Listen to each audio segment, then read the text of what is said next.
there, my name is Tim Wally. I'm from IQ Credit Union. I'm excited today to talk to you all about Lemonade Day. We've put this plan in place to help you all be successful with your businesses and the lemonade stands that you're going to be creating. And we're super excited that you've taken this opportunity to branch out and try something that's going to might be outside your comfort zone. But that is where you're really going to be excited and you're going to learn so much. So to get started, we're going to talk about a couple different steps with this plan. Because what you're going to do is you're going to set some goals, and then we're going to make a plan, then we're going to work the plan, and then last, we are going to achieve the dreams that you've set for yourself. That's all in these little booklets here, and we're going to go through them a little bit together, but you also might be working with them at home with a family member, an older sibling, parent, grandparent, guardian, anybody. But if you are doing them by yourselves, that is totally okay too. There's some amazing kids out there here in Southwest Washington, and we look forward to seeing you all too as well on Lemonade Day. I know I'll be out there going to a bunch of lemonade stands and trying as much as I can. Gonna take a lot of sugar, but that's okay. Maybe some of you will have some low sugar stands. I might visit those ones. So to get started, you have to ask yourself kind of some of this verbiage you're gonna be learning. So first is being an entrepreneur. Do you know what the word entrepreneur is? It's one of those things that you might not think about. You may have heard it before, but you might not know exactly what it is. And then on this page right here, it'll dive into some of the definitions here of some of the things that you're going to be talking about and working through in the booklet.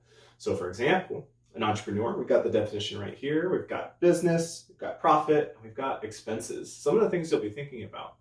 And when you get the opportunity, we're going to go through this in kind of, small sections and be basic summaries, but really read through these booklets to really get as much information as you can and really digest and go through and learn as much as you possibly can as well.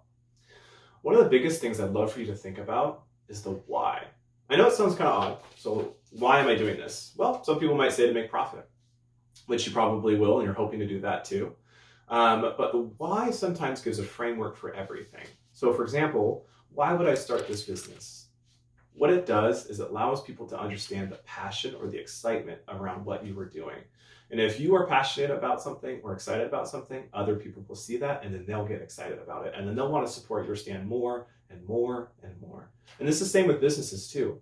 If somebody has an idea and they're extremely passionate about it, other people will get excited about it too.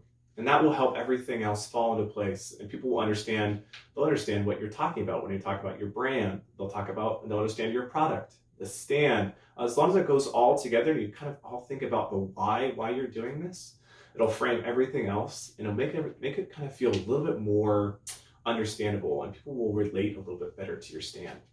So keep that in mind as you're doing your stand and thinking about it too.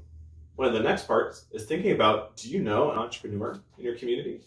Do you know somebody that is already having a business of their own? It could be a friend, family member, neighbor, anybody. And if you do, write their name down and reach out to them. Ask them about their business. Ask them about the steps that they took to be successful. I know things are really tricky right now. There's a lot going on. That's why we're here in my home office talking about this. But that's also the part that's funny and interesting about businesses is you have to sometimes be flexible and you have to adapt to a lot of things that are happening. And I know there's a lot of people that are adapting out there too. So this might be a great opportunity to reach out to those people, see how they're doing and seeing what are they doing to adapt to the different situations and times that are out there right now.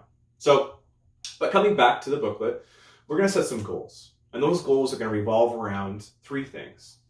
Well, first, I should say it's going to revolve around hopefully you make some profit. And when you make that profit, what are you going to do with that profit? So, keeping that in mind, let's think about first spending some of it, right? Because you want to spend some money that you make. We all get excited and we all want to have something that we're going to purchase down the road. And so in this section right here, you've got setting a goal and your spending goal. What is something that you really want? And this is going to help you get excited about the money that you're going to be making, excited about the stand, help motivate you to eventually get as much profit as you potentially can. So think about that. Write down a spending goal. What's also really important is a savings goal. And that's this next section right here. So spending is great. Saving is great. When you're saving too is sometimes thinking about things short term and long term. Short term, there are things that you might want 6 months to a year from now. Maybe it's next Christmas, or maybe it's your next birthday, which is, maybe 5 months from now. So setting a short-term goal. And then hopefully you're going to be able to save enough money from your lemonade stand to purchase that, but also setting a long-term goal, something that's much further down the road. And I mean, that could be a car when you're 16. That could be college when you graduate high school. There's so many different things out there when you can save for, especially when they're a lot bigger. It's going to take some time. Those things are pretty expensive. So saving now will help you set yourself up for success way down the road. So keep that in mind as you're putting your savings goals. Think about something in the short term and something in the long term. That will help, making sure that you're not only getting things that you want now, but also down the road. Because sometimes it's hard, and it's hard to not get the things you want right now.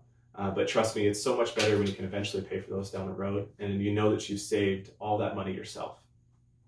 Last, and one of my favorites actually here, is sharing. Sharing is caring. We've all heard that, and it's a fun way to think about your money too. Is giving it away. The reason why, going back to the why I mentioned earlier, is when the passion or excitement that you have is something that you can kind of direct what you want to do with that sharing goal. What I mean is, do you have something that you really are excited about, something that you want to support? Is it a group? Is it a organization? Is it a charity? Something that really kind of you feel really strongly about that you want to support? Because sharing, think about it like this, as you are a business and you are supported by your community because they're buying your product or service, and you want to support that community. So as a business owner, you've been supported. Now you're going to be supporting the community right back. And that's the idea of this great circle of everybody being a part of their community and making their community better. Because one, we're supporting our businesses, and then two, you are supporting the community yourself. So keep that in mind. And the last thing you're going to do here is you're going to look at this lemonade lesson down here at the bottom. And you're going to fill out all of these little savings and spending goals and sharing goals and everything. And then hopefully you're going to put some goals. And when we're going to put some goals, you're going to put some money goals to these too. It's not just ideas or things of what you're thinking about, but you're also going to be looking at the dollar and figure amounts as well. Word of caution, there is going to be some math in this, but it's not terribly difficult. And you're going to be able to feel really comfortable with it, especially if you're working with a mentor or a family member or anybody as well. So hopefully this made you feel a bit more comfortable with the first session, getting started, knowing what a business and entrepreneurship is, setting goals, whether it's for spending your money, saving your money, sharing your money. And I look forward to talking to you in the further sessions as well. Thank you. And again, this is Tim Woolley from IQ Credit Union.